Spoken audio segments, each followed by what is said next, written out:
हरे कृष्णा, राधे राधे। हम सभी साधक श्री सुदर्शन सिंह जी चक्र द्वारा लिखित पुस्तक नंद नंदन का श्रवण कर रहे हैं।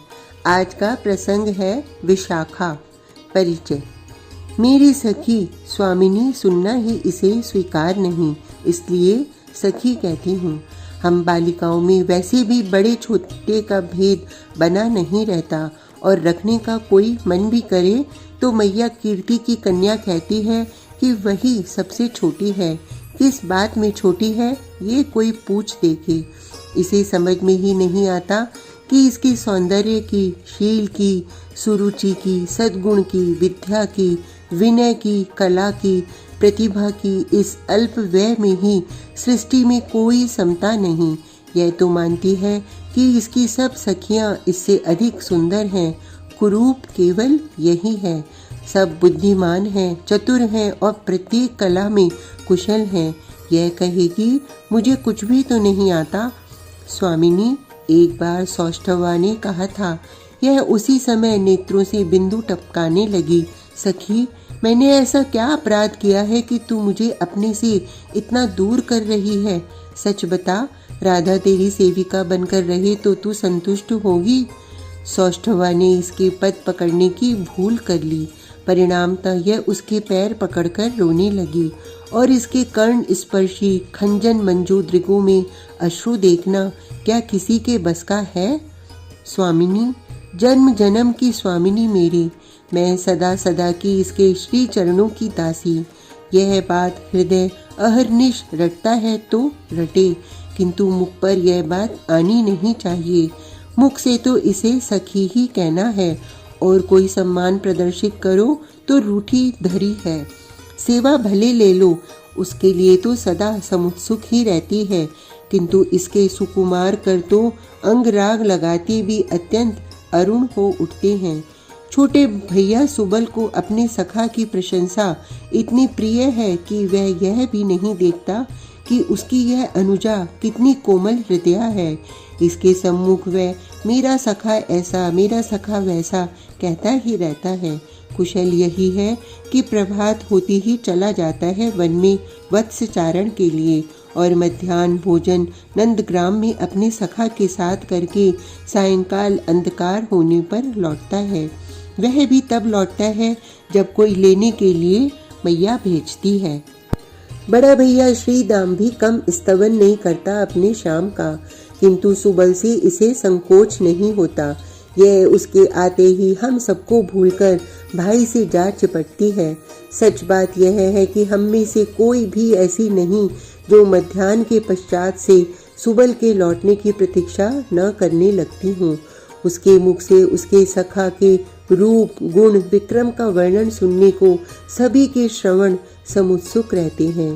ब्रिजराज श्री नंद बाबा जिस दिन आए थे यहाँ गोकुल से गोपों के साथ, बाबा के साथ श्री दाम सुबल भी गए थे, और ब्रिजेश्वरी मैया के लाल ने हमारे इन दोनों भाइयों को तभी मित्र बना लिया।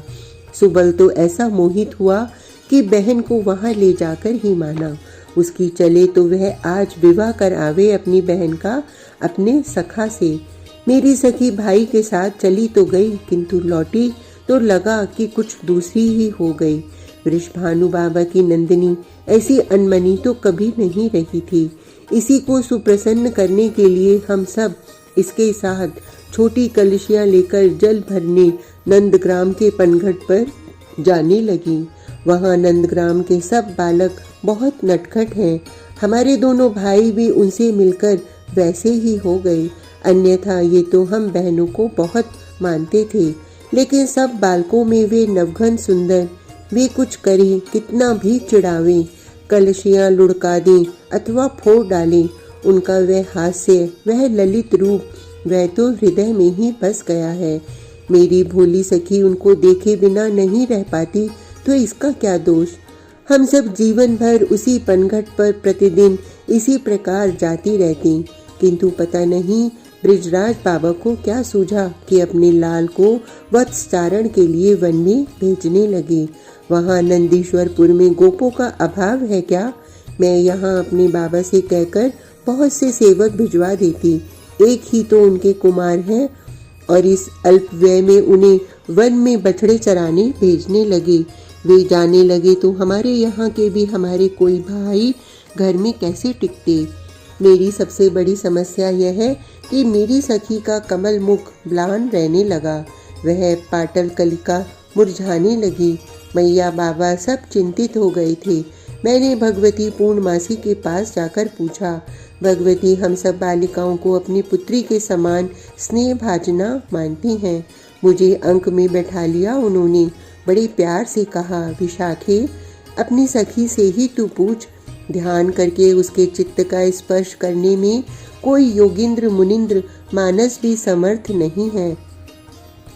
मैं इस कीर्ति मैया की कुमारी से कुछ पूछने में इसलिए संकोच करती हूँ, इसका अपने विशाल लोचनों में अश्रु भर लेना मुझसे देखा नहीं जाता। अन्यथा यह तो इतनी भोली है कि कुछ सखियों से छिपाया भी जा सकता है, यह सोच भी नहीं सकती। लेकिन यह प्रतिदिन पीली पड़ती जा रही कृष्णकाय पहले से है और सूखती जा रही, यह भी कैसे सहा जाता। विशाखे तेरे पास कोई विष है? मेरे पूछते ही कंठ से लिपटकर फफक कर फूट पड़ी। तू कहीं से मुझ पर कृपा करके ला दे। विष खाकर मरे तेरे विरोधी। मैंने उसे हृदय से लगाया। लेकिन बात क्या है? तेरा किसी ने तिरस्कार किया है? सखी यही तो अत्यंत दुख है मुझे कि मैं सबके द्वारा तिरस्कारणीय हो गई हूँ और कोई भी मेरा तिरस्कार नहीं करता।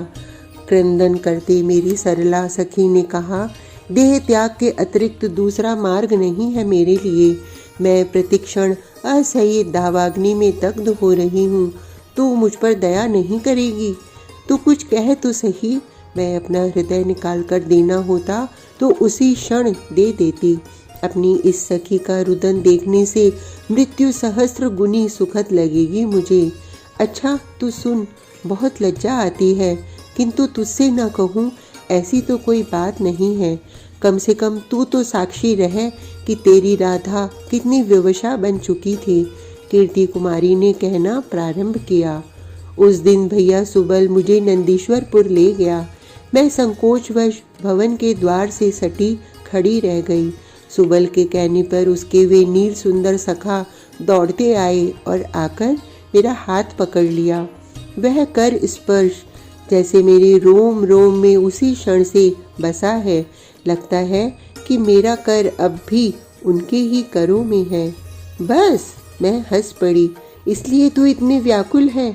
बाबा से मैं न भी कहूँ तो भी वे तेरा विवाह अपने मित्र ब्रिजराज के कुमार से ही करने वाले हैं। तू रोती क्यों है? मेरा विवाह उनसे? मेरी सखी कितनी भोली है जानती हूँ। कहने लगी, तूने कहाँ देखा उन्हें विशाखा? वे सौंदर्य के भी अधिदेवता है। राधा उनके पदों के पास भी बैठने योग्य नहीं। लेकिन मैंने उसी दिन देख लिया कि वे कितने सदैव हैं।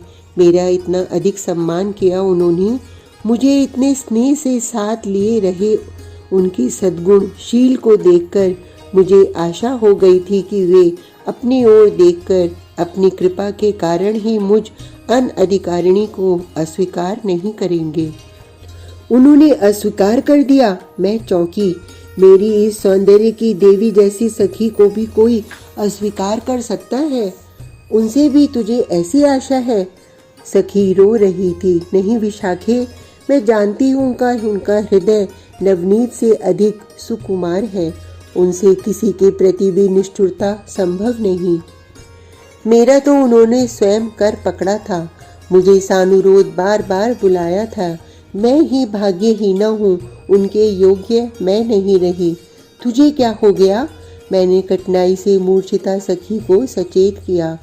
कोई एक और कहीं अपने आसपास आ गया है। मैया ने अचानक नाम लिया उसका। मेरे शरीर का रोम रोम झनझना उठा। लगा कि मैं जन्म जन्मांतर से उसी नाम की जापिका हूँ। अब अहर्निश मेरे हृदय के स्पंदन में वह नाम बस गया है। अब तू ही बता मैं क्या करूं?